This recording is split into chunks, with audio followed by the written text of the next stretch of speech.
que cette balise est tirée de l'histoire des Millérites et que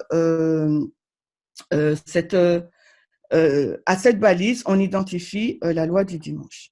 Donc, moi, j'aimerais vraiment faire avec vous un exercice sur comment on lit et afin qu'on puisse être d'accord sur notre façon de lire selon l'enseignement parabole, qui est notre méthodologie. Et cette balise de 1850, lorsqu'on l'a retracée, on l'a prise par rapport au contexte de la loi du dimanche, qui est notre thème d'étude. Donc, nous l'avons tirée du livre Premiers écrits à la page 273. Donc, pour ceux qui ont des applications d'Ellen White, vous pouvez déjà prendre cette page, ce livre, Premiers écrits, page 273, car ça serait vraiment notre étude. Et j'aimerais vraiment, si possible, avoir la participation de tout un chacun. Et avant d'entrer dans ce chapitre, les péchés de Babylone, j'aimerais qu'on puisse donc relever les caractéristiques de la loi du dimanche. Est-ce que vous pouvez me dire ce que vous savez par rapport donc à la loi du dimanche? Qu'est-ce qui veut commencer?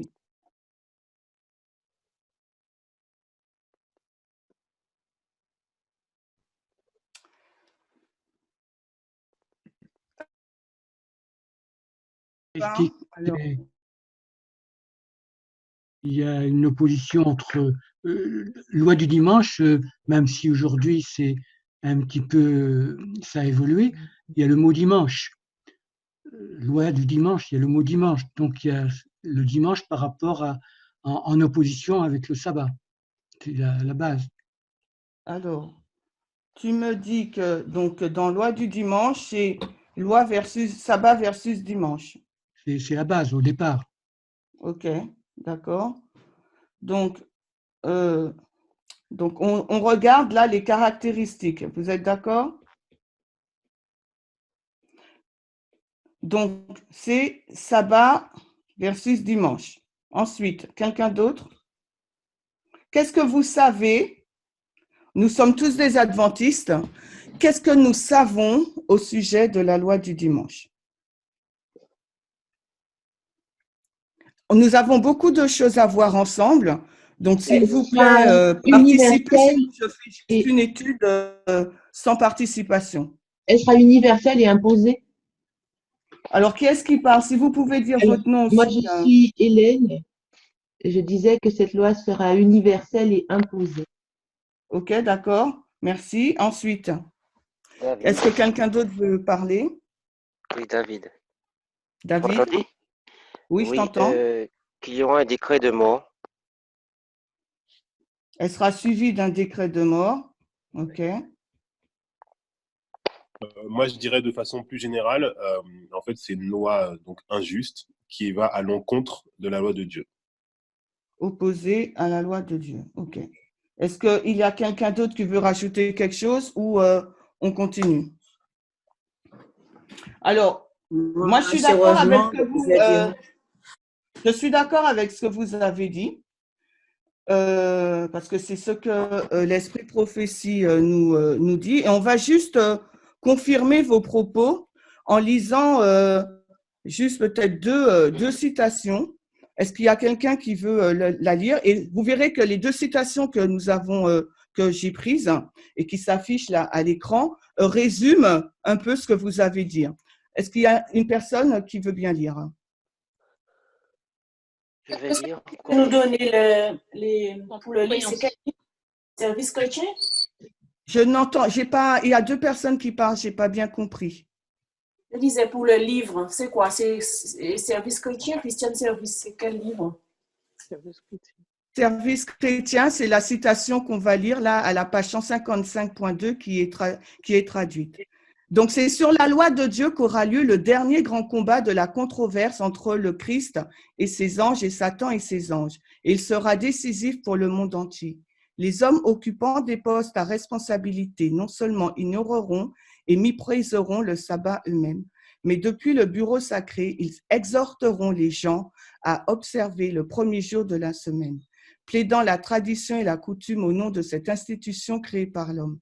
Donc, on voit là, comme nous disait Jean-Michel, que c'est une loi entre le sabbat, qui porte sur le sabbat, qui porte donc sur c'est une loi humaine qui, comme disait Michael, qui est en opposition avec la loi de Dieu. Et ce sont des hommes qui sont à des postes de responsabilité qui vont donc publier cette loi. D'accord? Donc, ils désigneront les calamités sur terre et sur mer, les tempêtes de vent, les inondations, les tremblements de terre, les destructions par le feu, comme des jugements, indiquant le mécontentement de Dieu parce que le dimanche n'est pas observé de manière sacrée. Ces calamités se multiplieront de plus en plus, une catastrophe suivra de près une autre, et ceux qui annulent la loi de Dieu seront désignés par les quelques personnes qui désigneront, et ceux qui annulent la loi de Dieu désigneront les quelques personnes qui observent le sabbat du 4e commandement comme étant celles qui apportent la colère sur le monde. Cette fausseté est le moyen utilisé par Satan pour piéger les imprudents. Ce qu'on va noter dans cette citation, qui est très riche, donc c'est les différents points que j'ai mis en rouge, et c'est en gros ce que vous avez exprimé.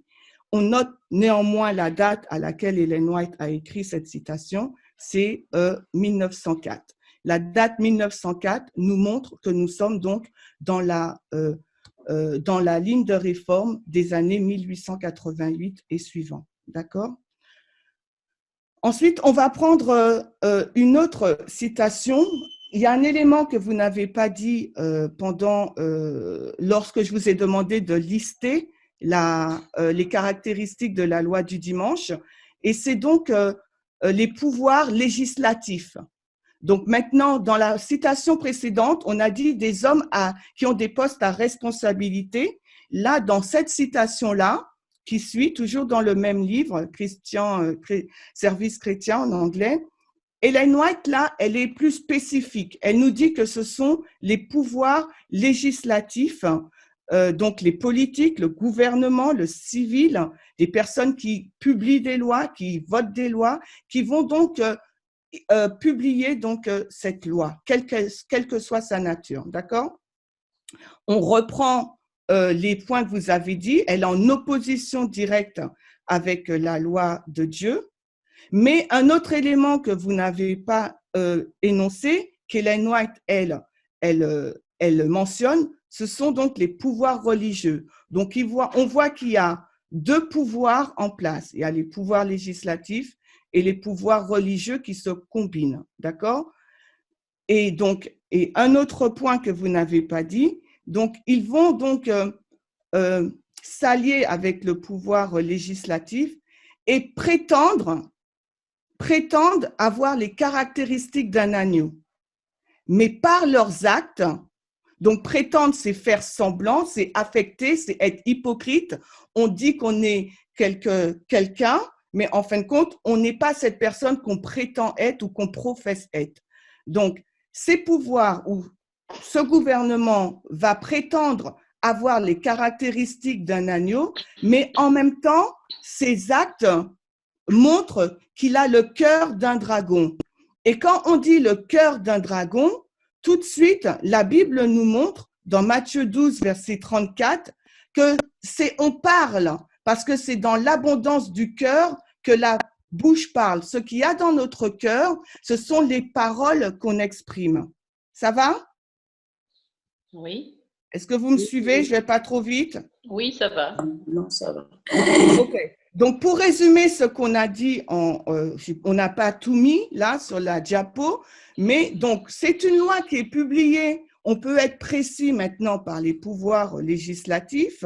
C'est une loi qui est opposée à la loi divine parce qu'elle viole les principes du décalogue. Elle testera chaque homme puisque quand une loi est votée, donc c'est pour la nation. Donc, chacun est confronté à cette loi. Et d'ailleurs, dans la première citation qu'on a lue, il nous est bien dit, ce que je souligne, ils exhorteront les gens. Donc, de quels gens il s'agit? Des gens qui vivent dans le pays où cette loi est promulguée. D'accord? Donc, c'est pour ça qu'on a résumé ce point en disant que chaque homme sera testé par cette loi. Donc, c'est une loi qui élève la tradition et les coutumes humaines. Et dans les citations qu'on a lues, on parlait bien donc de ceux qui observent le sabbat par rapport à ceux qui observent le dimanche.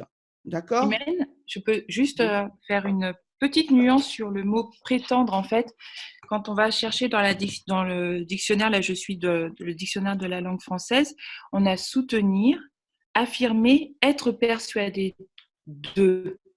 Donc en fait, prétendre, c'est aussi avoir un comportement hypocrite, mais c'est aussi être persuadé qu'on a un comportement alors qu'on ne l'a pas.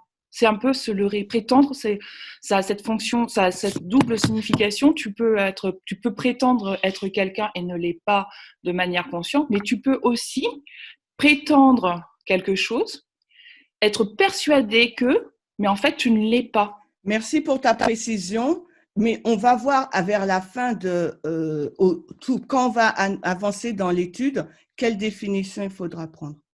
Parce que sinon, ça a des implications, ça pourrait avoir des implications autres. Tout dépend de la définition que tu prends.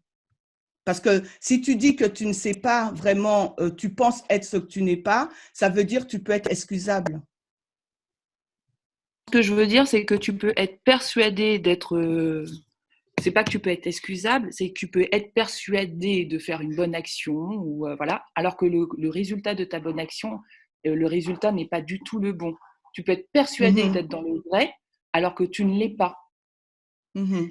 Prétendre être dans le vrai, tu peux être persuadé que tu es dans le vrai, tu prétends être dans le vrai, mais alors qu'en réalité, tu ne l'es pas. Mais toi, tu en es persuadé. D'accord. OK. Donc, du coup, on continue. Donc, on voit aussi que c'est une union entre le civil et le religieux, d'accord? Et il y aura donc, par rapport à cette loi, il y aura donc des persécutions, d'accord? Pour ceux qui refusent d'y prêter allégeance. Donc, en gros, c'est les caractéristiques de la loi du dimanche que plus ou moins au sein de l'adventisme, on connaît, d'accord? Et on va continuer. Et je vais vous demander maintenant les différentes lois du dimanche que vous connaissez en tant qu'adventiste du 7e jour. 7 mars 321, l'édit de Constantin. Alors, est-ce que tu peux… OK, d'accord. Quelqu'un d'autre?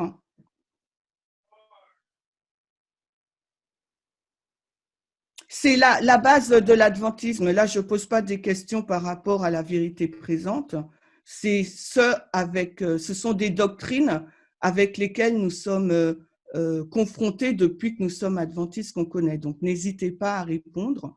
Donc, quelle autre loi du dimanche qu'on connaît encore plus célèbre que celle de l'an 321 avec Constantin?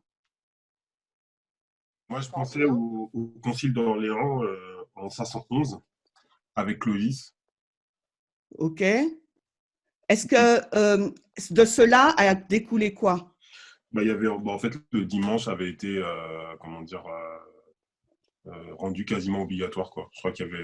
Voilà, donc là, toi, tu nous donnes en gros la cause, mais les faits, ça a vraiment été la loi de 538 sous la Rome papale, quand elle a été vraiment établie en tant que monarque, à la fois religieux, mais aussi politique, civil, parce que cette loi, elle est devenue vraiment universelle.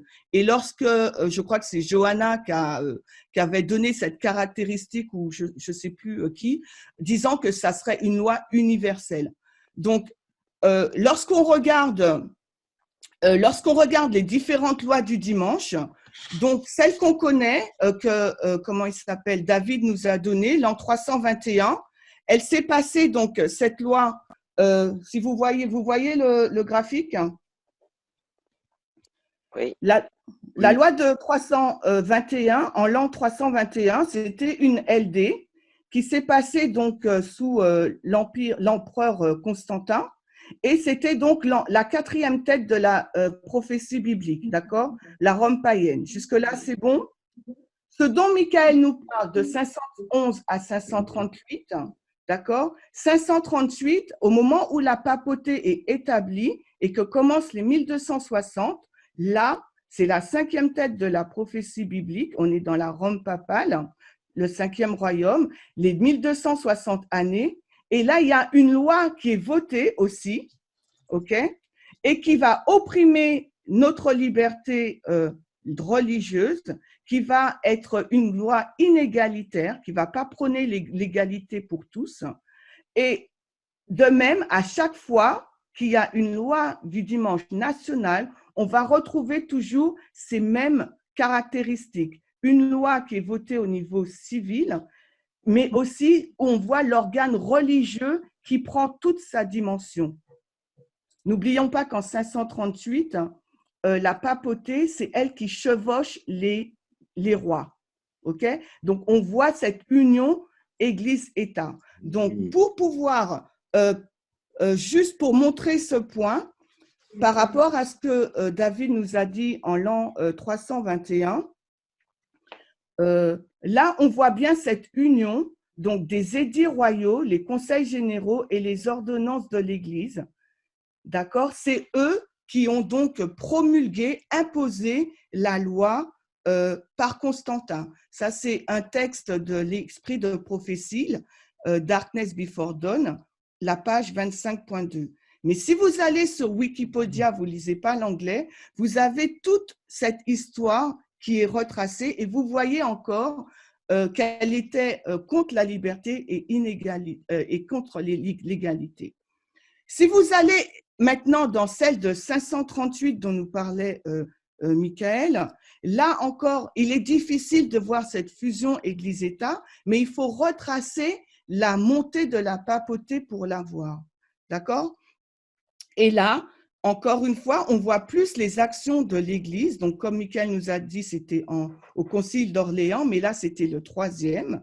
Et là, il a donc été établi cette loi du dimanche avec donc ces interdictions, ok, pour les citoyens.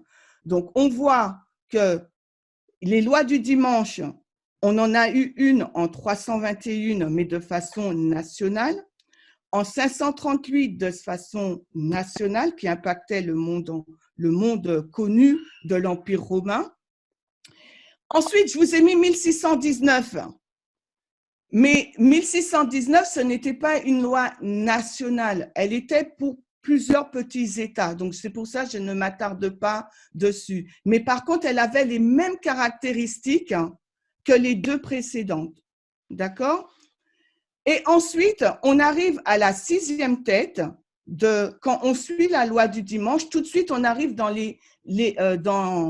l'histoire des États-Unis. Et on arrive là en 1798, quand la prophétie nous dit, la Bible nous dit qu'on est dans le royaume, la 6e tête, les États-Unis, et c'est un agneau. Et c'est pour ça que c'était intéressant, cette citation qu'on avait lue en amont, qui dit qu'ils prétendent avoir les caractéristiques d'un agneau, mais par leurs actes, ils parlent comme un dragon.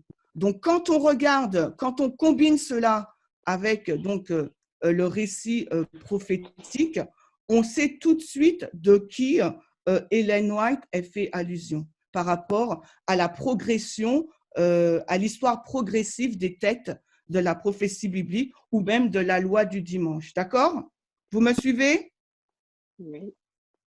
Oui. Oui, oui. Donc maintenant, on arrive à notre point où j'ai mis là en carré, un carré rouge, 1850. Et j'ai mis point d'interrogation. D'accord? Notre méthodologie, elle nous dit qu'on a besoin de combien de témoins pour affirmer quelque chose? 2 témoins. 2 ou 3 De témoins. 2 ou de 3.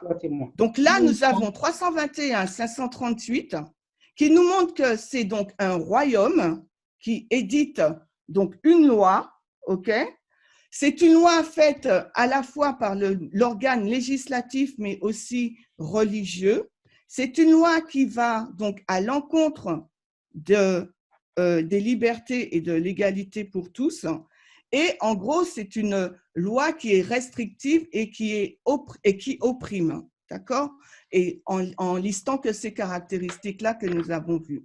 Donc, ça veut dire que selon notre méthodologie, l'enseignement en parabole, donc ça veut dire que 1850, même si nous n'avons pas encore identifié la nature de la loi du dimanche, mais par rapport aux caractéristiques que nous avons donc énoncées en amont, nous devrions retrouver certaines de ces caractéristiques dans la balise de 1850 que depuis 2019, au sein du mouvement, on a identifié comme une loi du dimanche. Et par effet boomerang, donc ça veut dire que la loi du dimanche qu'on attend, Daniel 11, 41, qui sera donc représentée par cette 7e tête de la prophétie biblique, aura également les mêmes caractéristiques. Ça sera une loi votée, donc l'organe législatif, aussi en lien avec le religieux. Ça sera une loi qui va opprimer, etc., à l'encontre des principes de Dieu, et elle sera contre les libertés religieuses et contre l'égalité. OK? Vous me suivez? Oui, oui, oui. Donc maintenant, on rentre, ça c'était l'introduction. On va rentrer vraiment dans le but de l'étude et on va essayer de comprendre pourquoi notre message identifie 1850 comme étant une loi du dimanche. D'accord? Donc, je vous invite à prendre donc le livre Premiers écrits à la page 273. D'accord? Et on va essayer de lire ensemble et comprendre et retirer des traits, des éléments pour nous aider à comprendre pourquoi nous disons que 1850, c'est une loi du dimanche. Tout le monde a compris le but de l'étude? Oui. Parfait. Oui. Donc, du coup, comment on lit? Comment on lit au niveau donc de l'enseignement en parabole? Qu'est-ce qui peut me dire? Qu'est-ce que vous connaissez? C'est quoi notre méthodologie? Puisque tout le temps, on parle de méthodologie, l'enseignement en parabole. Donc, quand on est face à un texte tel que celui-ci, quelles sont les premières choses qu'on doit faire? Nous sommes dans Premiers écrits, la page 273, le péché de Babylone. Qu'est-ce qu'on doit faire? Je vais poser la question à Johanna. Johanna Sucheng, Nilor, Victor, pardon. Est-ce qu'elle est là? Joindre Johanna, je ne sais pas si c'est elle. On est dans le livre Premiers écrits. Alors, le titre, c'est le péché de Babylone. Qu'est-ce que tu fais avec tout ça?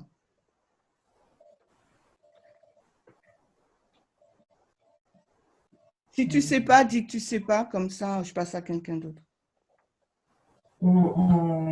Les péchés de Babylone, eh bien, on essaye de trouver, on retourne, on regarde le contexte. Quelqu'un d'autre? Merci. On regarde le contexte, c'est juste. Bon, ça ne marche pas. Alors, on va regarder aussi les paragraphes qui sont avant ou après le chapitre, les péchés de paragraphes.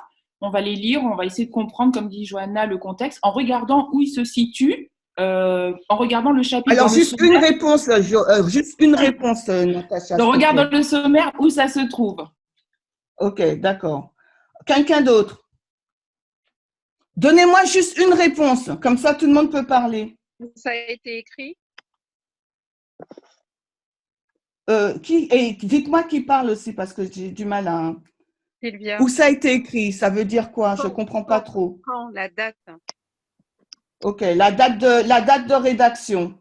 Ok. Alors, Maurice, ça ne marche pas. Alors, comment lisons-nous? Donc, contexte. Ensuite, date de parution, de rédaction. Ensuite, Natacha, répète en un mot ce que tu as dit. Paragraphe, où c'est situé dans le paragraphe? Enfin, pas le paragraphe, le chapitre, où est-ce que c'est situé dans… On regarde la table des matières.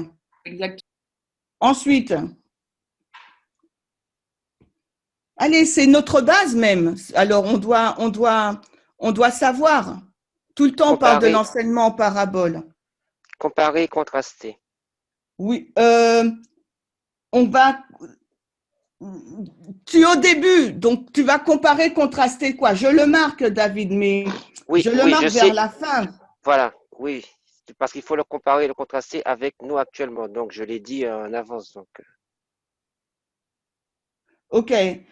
Ensuite, qu'est-ce que vous faites encore? Bon, OK. Donc, on va prendre le diapo. On va prendre le… Je me suis détachée là. On va prendre le diaporama. Comment on lit? Premièrement, on va regarder la date de rédaction et d'édition du livre pour comprendre un peu l'environnement interne et externe. OK?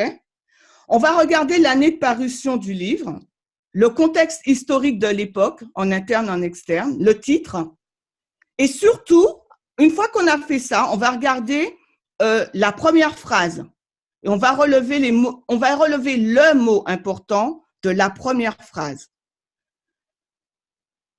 Ensuite, moi j'ai mis au pluriel, vous allez voir pourquoi.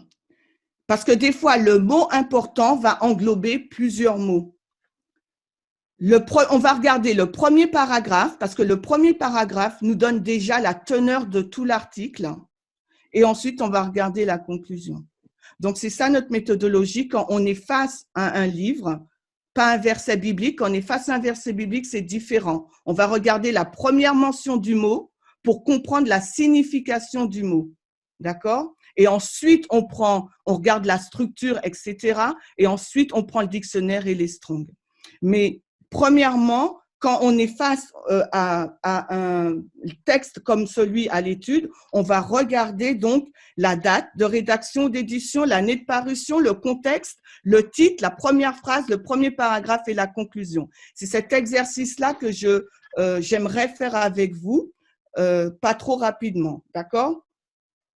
Donc, maintenant, le premier écrit, c'est une compilation de 3 livres, on sait, d'accord?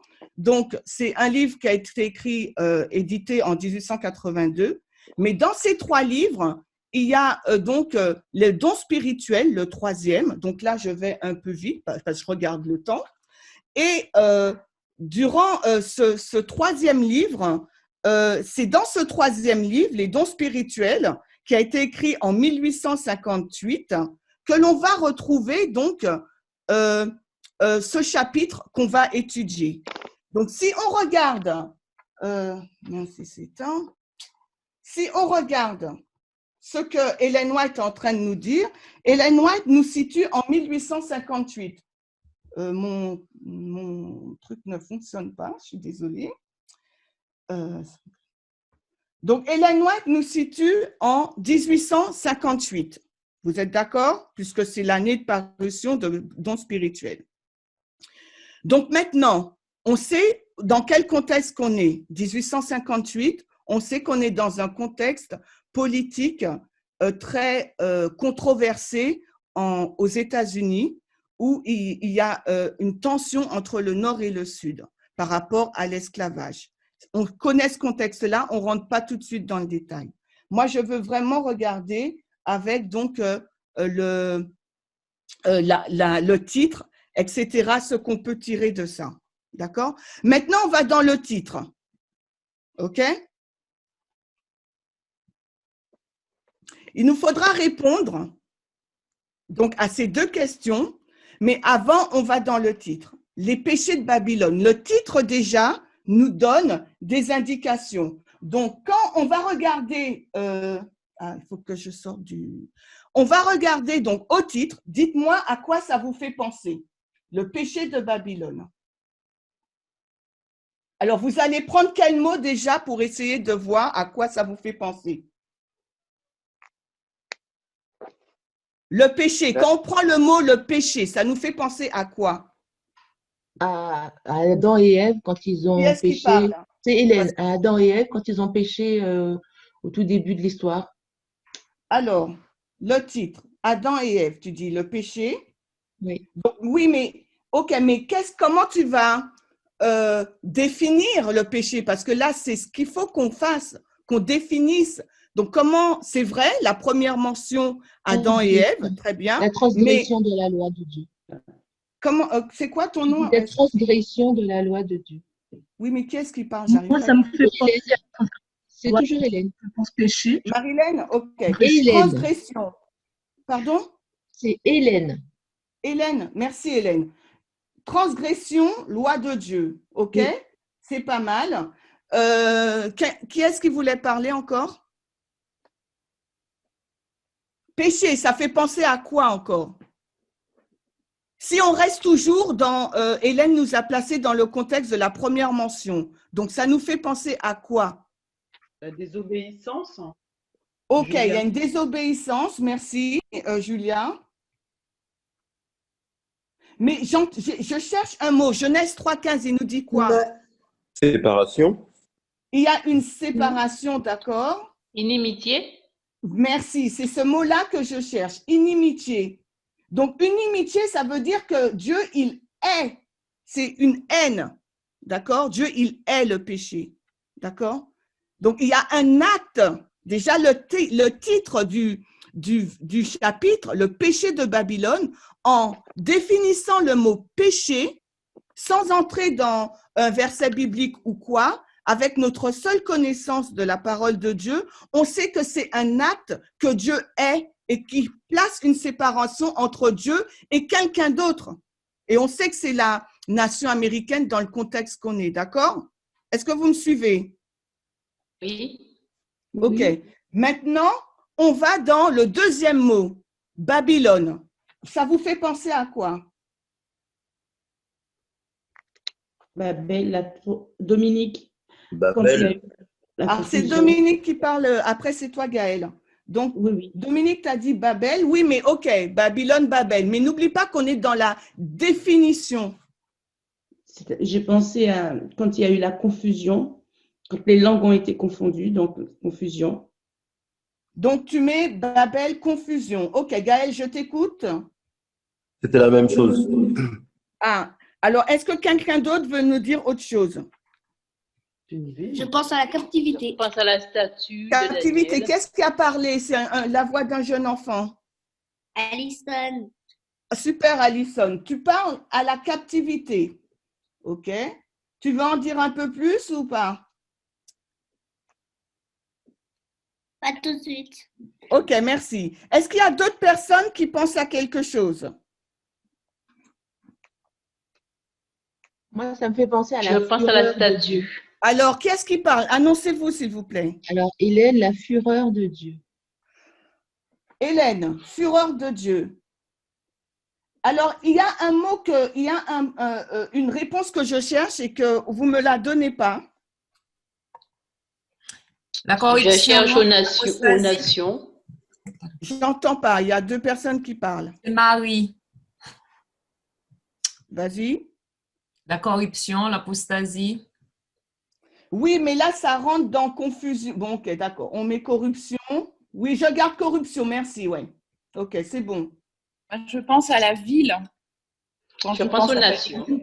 Bon, alors, moi, comme on brode autour, Babylone, moi, je pense à deuxième ange. Elle est tombée, Babylone la Grande. Je pense à papoter. Oui. Je pense à église protestante. Est-ce que ça vous parle ou est-ce que vous pensez que je tire trop, je vais trop loin? Oui, c'est ça. Oui, ça nous parle.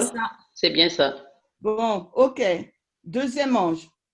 Et je pense aussi à Apocalypse 18.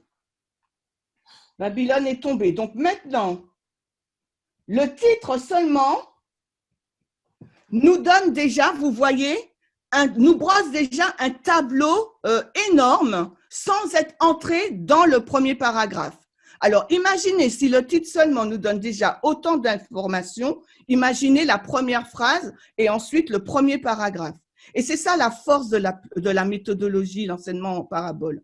C'est qu'on va non seulement associer à cela les règles de Miller, mais aussi on va faire une explication de mots, vous voyez, et le mettre dans le contexte. C'est pour ça qu'il y a certaines définitions que vous m'avez données. Je sais d'avance que par rapport au contexte, ça va pas rentrer. Voyez? Donc, notre enseignement en parabole, ça nous permet d'être dans un cadre bien spécifique. Ça nous empêche de dévier à droite et à gauche. Ça nous fait rester dans le contexte. OK? Donc, on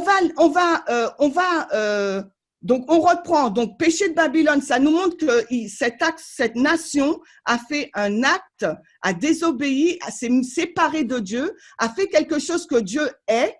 Et il nous faut identifier c'est qui Babylone. Parce que là, vous m'avez donné beaucoup d'informations. Ça veut dire que cette entité, quelle qu'elle soit, elle est corrompue, elle est apostate. Et maintenant, il y a donc un jugement parce que le deuxième ange, Babylone est tombé. Ça montre une chute, ça montre un jugement. Donc déjà, on a toutes ces informations-là qui nous permettent donc de définir un peu le contexte de premiers écrits. Donc, il nous faut donc définir maintenant quel est l'événement qui est désigné comme étant les péchés de Babylone. Et donc, on sait que le péché de Babylone remplit la coupe de la colère de Dieu. Donc, quel est donc ce péché? Donc, on va lire donc maintenant le premier paragraphe, mais la première phrase. Alors, est-ce qu'il y a quelqu'un qui veut bien lire? J'ai vu que depuis que le deuxième ange a proclamé la chute des églises, celles-ci sont de plus en plus corrompues. Oui. Alors, quel est pour toi le mot le plus important? Donc, c'est vrai que la règle de Miller nous dit, je crois la une, que chaque mot a sa propre portée. Ça ne veut pas dire, selon l'enseignement en parabole, qu'on doit prendre chaque mot et lui donner sa propre portée. Rappelez-vous ce que l'ancien Parmenter nous a dit lorsqu'il est passé au mois de septembre sur notre plateforme. Il nous a dit que ça ne voulait pas dire ça. Ça veut dire que dans la phrase, il y a un mot qui a une plus grande portée que les autres. D'accord? Mais par contre, ce mot qui est très important sera relié avec d'autres qui sont ensemble et qui sont aussi importants parce qu'ils vont dans le même sens. Donc là, s'il te fallait choisir, donc David, un mot pour toi qui semble être le plus important, lequel serait-ce? Pour moi, ce serait chute. Alors, tu me dis un mot, moi je dis chute, mais bon, si c'était toute une série de mots, je dirais la chute des églises. Oui, tu prends le groupe de mots, chute des églises, c'est ça? Oui, oui. Ok, quelqu'un d'autre? Allez, lancez-vous. Là, c'est pas de question piège. Hein. Pour vous, quel est donc le mot le plus important dans cette phrase? Pour David, c'est la chute. Corrompu. De plus en plus corrompu. Qu'est-ce qu'il parle? Corrompu. Il y a deux personnes. Corrompu. Ensuite, quelqu'un d'autre? Homme de piété sans véritable piété. Bon. Dans la première phrase, il y a sans véritable piété. J'ai pas vu ça. Moi, j'aurais dit le mot depuis. Depuis que. Depuis que. Oui, depuis que. OK. Depuis. OK. Le deuxième ange. Merci. Moi, c'est pour moi. Alors, peut-être vous ne serez pas d'accord avec moi, mais je vous explique pourquoi. C'est vrai que depuis que est très important. Mais est-ce que depuis que ça te donne après l'élément qui va te permettre de comprendre la chute des églises est de plus en plus corrompue? Depuis que te marque un point. Ça marque un point, c'est-à-dire que à ce point-là, depuis ce point-là, on a. Maurice. Oui, continue ta pensée. Donc, c'est depuis ce point-là, qu'on a constaté certains événements. C'est à ce point-là. Donc, en partant de ce point-là, on peut arriver à comprendre ce qui va se passer peut-être même jusqu'à de nos jours. Voilà. Donc, moi, je ne l'ai pas relevé comme mot plus important, mais je suis tout à fait d'accord avec ce que tu dis, parce que pour moi, c'est un marqueur. Bon, eh ben, tant pis. Alors, rappelez-vous ce qu'on a vu. On a vu que Ellen White, elle nous place en quelle année on a vu? 1858. Elle nous place en 1858, ok? Elle nous dit là, maintenant, depuis que le deuxième ange est arrivé, les églises sont devenues de plus en plus corrompues et ont chuté. D'accord? Donc, Ellen White, elle nous fait… Oui, Gérard? Oui, deuxième ange, ça peut dire point du milieu. Alors, explique-toi, qu'est-ce que tu veux dire, point du milieu? Parce que premier, deuxième… Rappelle-toi dans quelle histoire qu'on est. Hein? Oui, d'accord. Ben, c'est le début du deuxième ange. Alors, elle nous met au début du deuxième ange. Donne-moi la date. À mi-chemin, c'est le 21 juillet. Le début du deuxième ange. Quelqu'un d'autre, est-ce que vous êtes d'accord? Moi, j'aurais dit 19 avril 1844.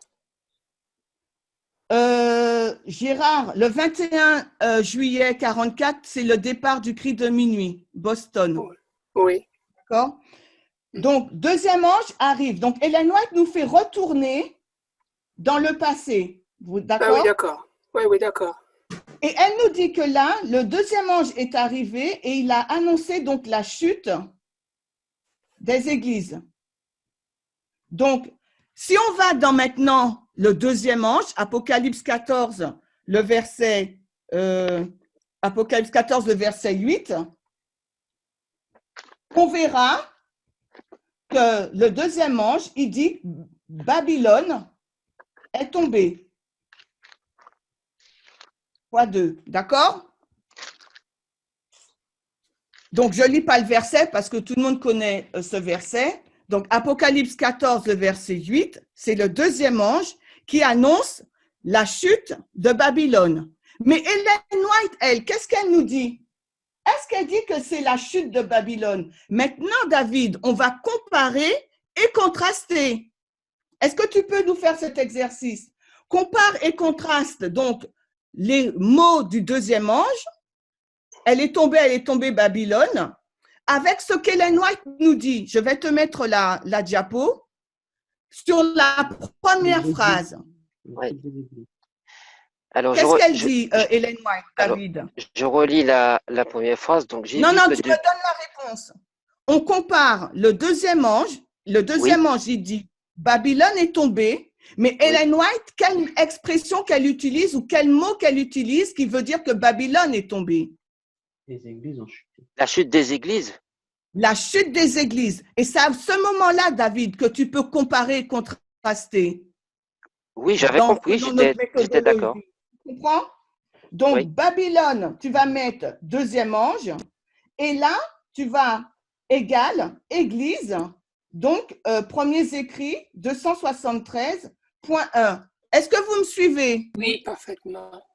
Donc, maintenant, quand on remonte à notre question, à notre texte, notre question, le titre, pour découvrir le titre, le titre, il nous disait les péchés de Babylone, et on a posé la question, est-ce la papauté, Babylone? Puisque un mot peut avoir différentes significations, la règle numéro 10 de Miller. Le lion, ça peut être Jésus. Le lion, ça peut être Babylone. Le lion, ça peut être Satan. Donc, un mot là, en l'occurrence Babylone, peut avoir plusieurs significations. Donc, lorsqu'on avait listé ce qu'on savait sur Babylone, on avait dit donc papauté, église des église protestante, personne n'avait dit Babylone littérale. Donc, voilà. Donc, du coup, maintenant, en comparant et contrastant les mots du deuxième ange et la première phrase qu'Ellen White nous dit dans Premiers écrits de 173.1, nous avons notre réponse sur l'identité de Babylone. Déjà dans la première phrase. Est-ce que c'est clair? Oui. Oui. Donc, parce que Ellen White associe le deuxième ange à la chute des églises. Et le deuxième ange, il dit Babylone est tombée. La chute des églises est tombée avec le deuxième ange. Nous sommes dans le contexte des États-Unis. Nous savons qu'il s'agit de quelle église? On est dans le contexte on va reprendre on est dans le contexte de la sixième tête. Donc, on est dans quel contexte? Est-ce que c'est la papauté, les églises catholiques ou de quoi on parle? Le protestantisme, la chute du protestantisme. On sait on est dans l'ère du protestantisme. On sait que Ellen White, l'histoire des Millérites, c'est les églises protestantes, d'accord, qui sont devenues apostates. D'accord? Avec l'arrivée du deuxième ange. Donc, on sait que les églises dont elle fait référence dans l'histoire des États-Unis, où elle nous place en 1858, nous savons, de par le contexte, qu'il s'agit des églises protestantes. Et quelle est la condition de cette église depuis que le deuxième ange est arrivé? Quelle est donc cette condition? De plus en plus corrompue. Voilà, de plus en plus. Donc, on voit une progressivité ou une progression. On voit une progression. OK? Donc, ça veut dire que cette corruption, elle va en escalade. Ellen White était en 1858. On le fait s'arrêter en 1858. Donc, cette corruption, elle s'escalade. OK? C'est bon? On continue. Donc, on continue maintenant. Qu'est-ce qui veut lire la suite? Pour qu'on puisse avoir… oh là là, il est déjà 26. C'est mort. Comment on continue? Les membres de ces églises portent le nom de disciples du Christ. On continue tout le paragraphe, s'il vous plaît. Mais il est impossible de les distinguer du monde. Les ministres tirent leur texte de la parole de Dieu, mais prêchent des choses lisses. Le cœur naturel n'y voit aucune objection. Seul l'esprit et la puissance de la vérité et le salut du Christ sont détestables pour le cœur charnel. Il n'y a rien dans le ministère populaire qui suscite la colère de Satan, qui fasse trembler le pécheur ou qui applique au cœur et à la conscience les terribles réalités d'un jugement à venir. Les hommes méchants sont généralement satisfaits d'une forme de piété sans véritable piété, et ils aideront et soutiendront une telle religion. OK. Donc, qu'est-ce qu'elle est en train de nous faire, là, Ellen White?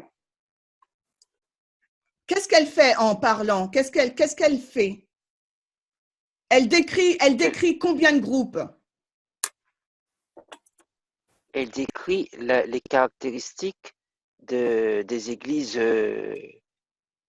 protestantes. D'accord. Tu peux remettre. Donc, elle décrit les caractéristiques des églises protestantes, d'accord, mais avec quoi d'autre? Qu'est-ce qu'elle fait d'autre?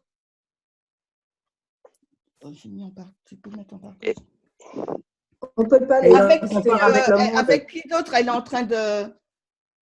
Avec le monde. OK, merci. Donc, elle est en train de comparer et contraster deux groupes. Même si le deuxième groupe n'a pas été nommé, mais par rapport à ce qu'on a lu, on voit que Ellen White est en train de comparer deux groupes. Donc, elle compare les églises déchues, on va mettre église déchue, avec un autre groupe. Eh bien, si ce n'est pas les églises déchues, le contraste, c'est quoi? C'est qui les acteurs dans cette histoire? Le monde, la majorité des personnes. Le monde, la majorité des personnes qui sont sur Terre, je dirais. si on compare église déchue, ça veut dire qu'il y a une vraie église. Avec les bonnes églises. Donc, on est dans l'histoire des Millérites. Oui, c'est le mouvement millérite. Et donc, elle est en train de comparer l'histoire des églises protestantes déchues avec la vraie église. Même si vous ne voulez pas dire pour le moment qui c'est, mais ne serait-ce que selon notre méthodologie, comparaison et contraste, église déchue, donc c'est l'église qui n'est pas corrompue. Vous voyez? Donc, on ne dit pas église pas corrompue, on dit l'église fidèle ou la véritable église dans notre jargon adventiste. D'accord? Donc, Ellen White, elle est en train de comparer et contraster deux catégories d'adorateurs ou deux types d'églises. D'accord? Donc, on va essayer d'avancer parce que de toute façon, on n'aura pas le temps de finir, je vous le dis déjà, désolé. Donc, ensuite, Ellen White, elle nous montre donc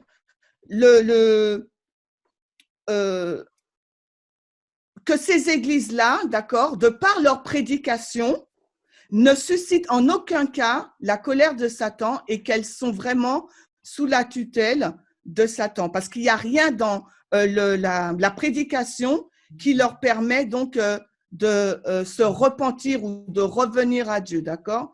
Donc ça, c'était la citation pour montrer que, pour positionner le deuxième ange, c'est pas grave. Donc là, elle nous fait donc la comparaison et le contraste entre la véritable église et la fausse. D'accord? Maintenant, on va prendre le paragraphe qui suit. Elle nous dit, j'ai vu, donc depuis que Jésus a quitté le lieu saint du sanctuaire céleste et est entré dans le deuxième voile. Donc là, maintenant, Ellen White nous situe où? Au ciel. Dans le lieu très saint. Allô? L'événement 22 octobre du 22 octobre 1844. OK. Donc là, elle fait un bond de 19 avril 44. Elle fait jusqu'à un bond au 22 octobre 44. Bon, je vais le mettre en bas, là, c'est pas trop aligné. Donc là, elle nous fait un bond de 6 mois. On connaît bien cette histoire-là, d'accord? Mais là, elle ne rentre pas dans l'histoire des 6 mois. Elle veut juste nous montrer une transition. Là, Christ, il est dans le lieu saint et là, il est dans le lieu très saint. La question qu'on pourrait se poser, c'est pourquoi elle est en train de souligner ces deux appartements. Qu'est-ce qui s'est passé là? D'accord? Donc, moi, on va y aller lentement. J'aurai l'occasion certainement de continuer cette étude. On y entrera. Je ne veux pas lancer les réponses comme ça, sans les prouver. Donc, ça veut dire que là, Ellen White, maintenant, nous fait passer à une autre, on va dire, période de l'histoire millérite. Donc, première période, quand Jésus est dans le lieu saint, elle annonce l'arrivée du deuxième ange. Elle annonce la condition des églises et elle compare et contraste deux églises. Maintenant, elle nous fait entrer dans une autre phase de l'histoire des Millérites, le 22 octobre 1844, pour nous montrer qu'à partir de cette date-là aussi, il y a quelque chose qui s'est escaladé ou qui s'est aggravé ou qui s'est passé. On va voir c'est quoi. D'accord? On va continuer la lecture. Donc, moi, il faut que je vous le donne. Et elle nous dit, alors, il est où là? Elle est où la citation? J'espère que je l'ai mise. Donc, il ne me semble pas l'avoir mise. Je suis désolée. Donc, je vais… Est-ce que quelqu'un a la citation sous les yeux? Oui. Laquelle? Sinon, on va juste prendre ce que j'ai mis en gras. Elle dit que j'ai vu que depuis que Jésus a quitté le lieu saint du sanctuaire céleste et est entré dans le deuxième voile, donc dans le lieu très saint, les églises se remplissent de tous les oiseaux impurs et haineux. Qu'est-ce que cela, à quoi cela nous fait penser? nous savons qu'Ellen White, lorsqu'elle écrit, elle cite énormément la Bible. D'accord? Vous le savez. Donc, je vous donne déjà le contexte. N'oubliez pas, on est dans les péchés de Babylone, la chute de Babylone, les églises protestantes. Donc, pourquoi Ellen White prend cette phrase-là? À quoi cela nous fait-il penser? Les églises se remplissent de tous les oiseaux impurs et haineux. Au texte d'Apocalypse 18. Alors, Jean-Marie, j'ai reconnu ta voix. Est-ce que tu peux nous dire? Au texte d'Apocalypse 18, je crois que c'est le verset 2 et 3, je crois. Alors, quand vous prenez le texte Premiers écrits 274.1 en français, vous n'allez pas trouver cette terminologie. C'est en anglais que vous la trouvez. Parce que, bien sûr, quand vous allez lire en français, ça ne va pas vous ramener à Apocalypse 18, le verset 2, comme nous l'a dit Jean-Marie. Mais quand vous le lisez en anglais, tout de suite, comme vous connaissez le deuxième ange, ça va vous faire penser à ça. Donc, on va lire. Elle dit, les églises, Apocalypse 18, j'ai perdu. Apocalypse 18, à la fin, d'accord, à la fin, elle dit, Babylone, la grande, est tombée et est devenue l'habitation des diables et le repère de tout esprit infect et une cage d'oiseaux impurs et détestable. OK? Donc, vous voyez que c'est la même chose qu'Ellen White est en train de dire. Donc, encore un autre témoin pour montrer que c'est Babylone qui est tombée, le péché de Babylone, c'est le péché des églises qui sont de plus en plus corrompues. D'accord? Et ensuite, elle continue le paragraphe que je ne vous ai pas mis à l'écran, mais si vous prenez votre apps pour lire, elle dit que j'ai vu une grande iniquité et une grande vilainie dans les églises. D'accord? N'oubliez pas que tout à l'heure, le paragraphe précédent, elle est en train de comparer deux catégories d'adorateurs. La véritable église, des églises déchues. Et ces deux catégories d'adorateurs avaient deux types, avaient des caractéristiques bien dissociables. Et la caractéristique que je vais vous montrer là, c'est le cœur charnel. D'accord? Et quand vous lisez donc ce passage, on voit donc que ces membres se déclarent, professent être ou prétendent être des chrétiens, mais en fin de compte, ils ne le sont pas parce qu'ils ne reflètent pas Christ. Je suis désolée, je ne vous ai pas mis le paragraphe en détail. Donc maintenant, à nous de déterminer par rapport au contexte, elle cible ces églises déchues, elle ne cible pas la bonne église, d'accord? Parce que ce n'est pas la véritable église qui s'est remplie de tous les oiseaux impurs et haineux, c'est l'église déchue. Et elle nomme le péché de cette église comme étant une grande iniquité et une grande vilainie. Donc, qu'est-ce que c'est? On va continuer. Est-ce que quelqu'un peut lire? S'il vous plaît. L'ange a dit, on ne sent pas la présence de Dieu dans leur assemblée. L'égoïsme, la fraude et la tromperie sont pratiqués par eux sans les reproches de la conscience. Et par-dessus tous ces mauvais traits, ils jettent le manteau de la religion. On m'a montré l'orgueil des églises nominales. Dieu n'est pas dans leurs pensées, leur esprit charnel s'attarde sur eux-mêmes, ils décorent leur pauvre corps mortel, puis se regardent avec satisfaction et plaisir. Jésus et les anges les regardent avec colère. L'ange dit, leurs péchés et leur orgueil ont atteint le ciel. Leur part est préparée. La justice et le jugement ont longtemps somnolé, mais ils se réveilleront bientôt. La vengeance est à moi, je vais la rendre, dit le Seigneur. Les terribles menaces du quatrième ange doivent se réaliser. Et tous les méchants doivent voir à la colère. Du troisième ange, hein? Les terribles menaces du troisième ange. D'accord, excusez-moi. Je vous en prie. Oui, les terribles menaces du troisième ange doivent se réaliser et tous les méchants doivent voir à la colère de Dieu. Que dit le troisième ange? une foule innombrable d'anges malfaisants se répand sur toute la terre et envahit les églises. Ces agents de Satan regardent les corps religieux avec exultation, car le manteau de la religion recouvre le plus grand crime et la plus grande iniquité. Alors, est-ce que dans ce paragraphe, elle identifie ce grand crime et cette grande iniquité déjà? Est-ce que vous pensez que dans ce paragraphe-là, elle est en train d'identifier le péché de façon palpable? Oui. Je dirais oui. Alors, c'est quoi pour toi? Elle parle dans la première phrase d'égoïsme. Non, David, excuse-moi, il y a deux Ah oui, personnes c'est pas qui ont moi, dit d'accord. oui. J'aimerais entendre leur réponse. Johanna a dit oui et j'ai vu à l'écran Laurane. Est-ce que l'une d'entre elles pourrait exprimer leur pensée?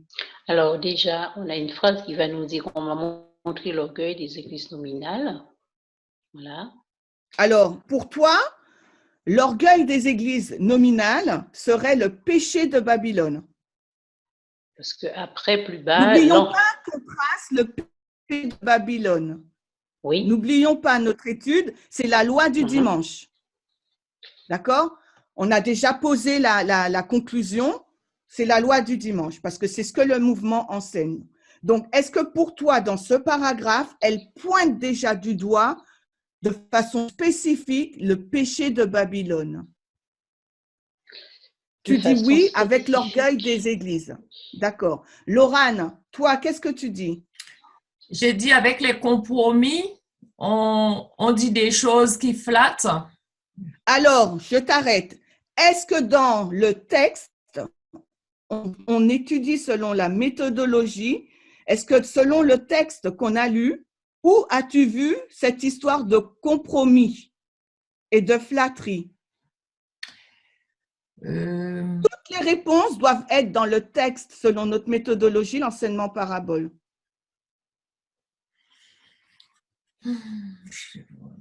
Non? Est-ce que quelqu'un d'autre veut essayer?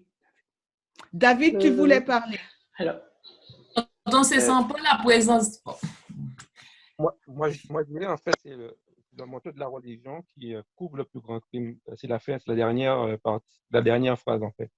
Pour moi, c'est ça qui représenterait le péché de Babylone.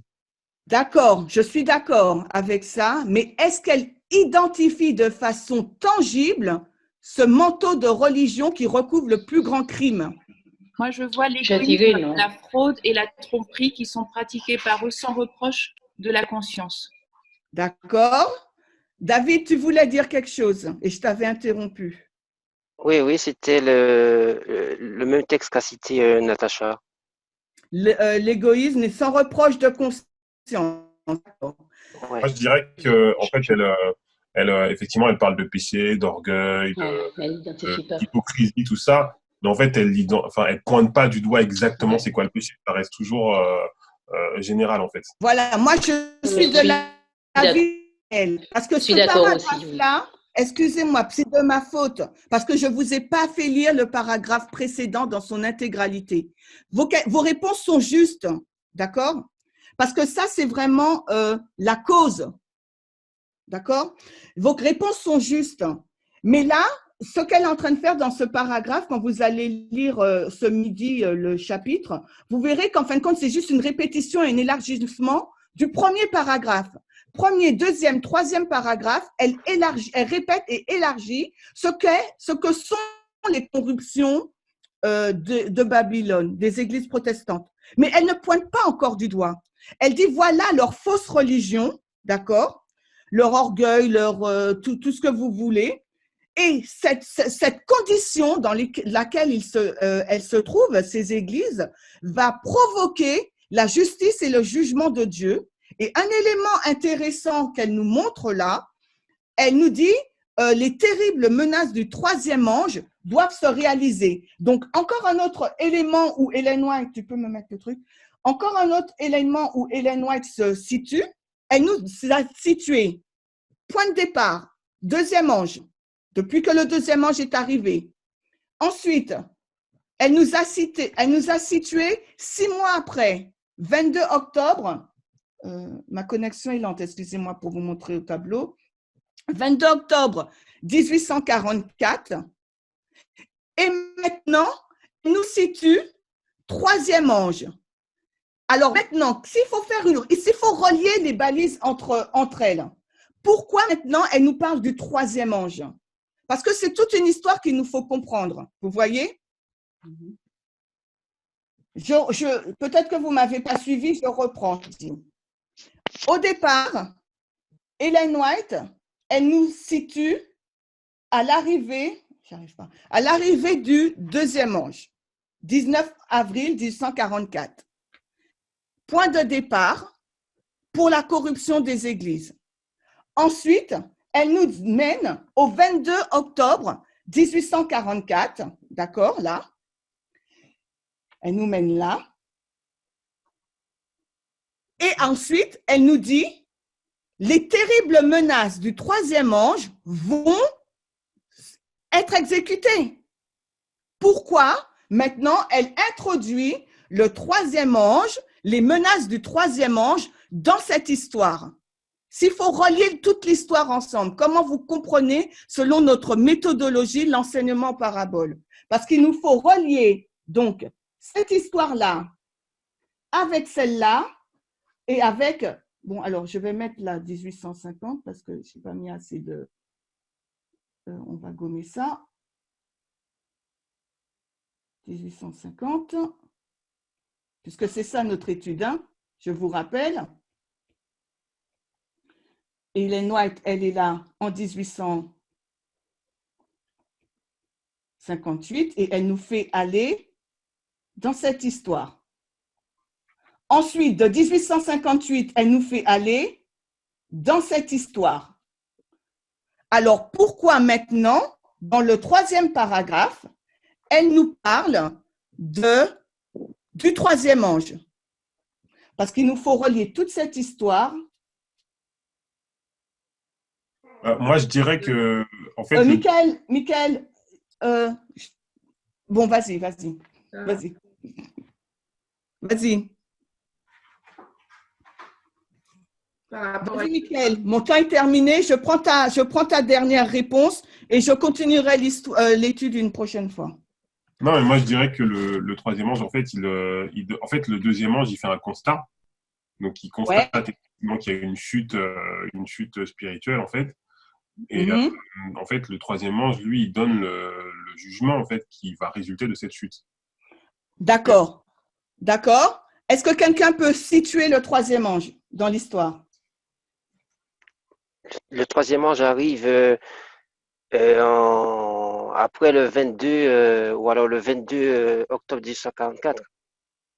OK. Donc, avec tout ce que Michael et David ont dit, est-ce que quelqu'un peut juste résumer?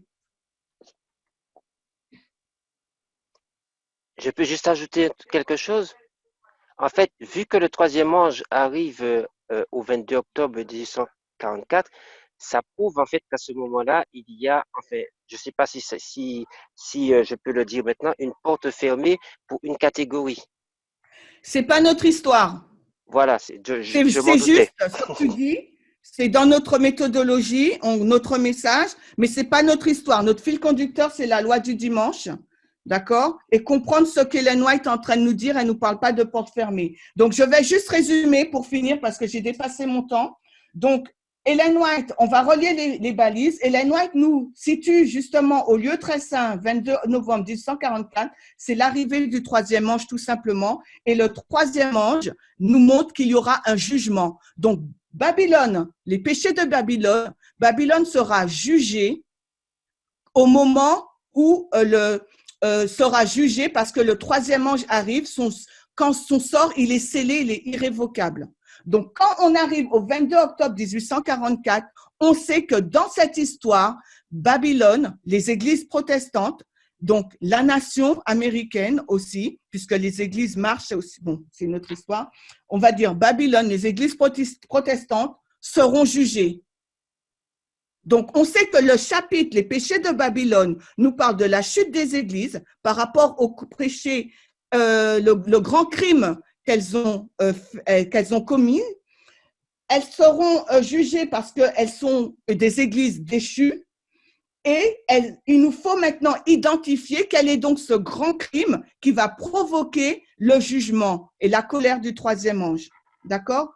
Donc, on va résumer, on a vu que notre étude portait sur l'identification de la loi du dimanche en tant que 1850, la balise de 1850 dans le mouvement. Le mouvement affirme que 1850, c'est la loi du dimanche, c'est une loi du dimanche. Maintenant, on n'a pas retracé le message parce qu'on n'a pas, j'avais qu'un seul slot, mais si on regroupe toutes les balises ensemble, on aurait vu comment Dieu nous amène dans cette histoire. On a vu que la loi du dimanche est une question de liberté et une question d'égalité. On a vu qu'il y a eu la loi du dimanche en 321 sous Constantin, le 4e empire, la Rome païenne, la loi du dimanche 538, la Rome papale, 5e tête, et l'histoire nous montre que sous la 6e tête, il y aura aussi une loi du dimanche. Cette 6e tête commence en 1798 par l'histoire des Millérites. Le péché de Babylone, c'est le texte qui a été dépris par l'Ancien Texte pour nous montrer justement que 1850, c'est une loi du dimanche.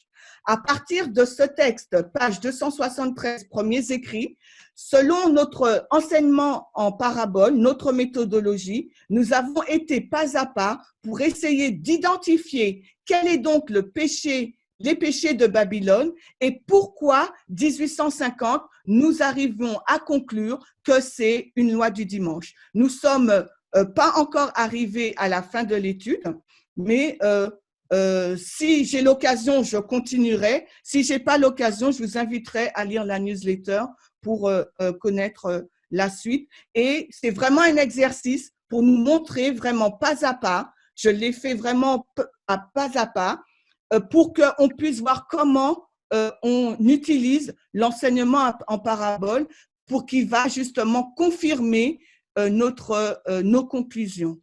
C'est la loi du dimanche, nous savons que c'est un sujet qui a créé une division au sein de ce mouvement. Nous savons que c'est un sujet qui n'est pas bien compris par l'ensemble des prêtres.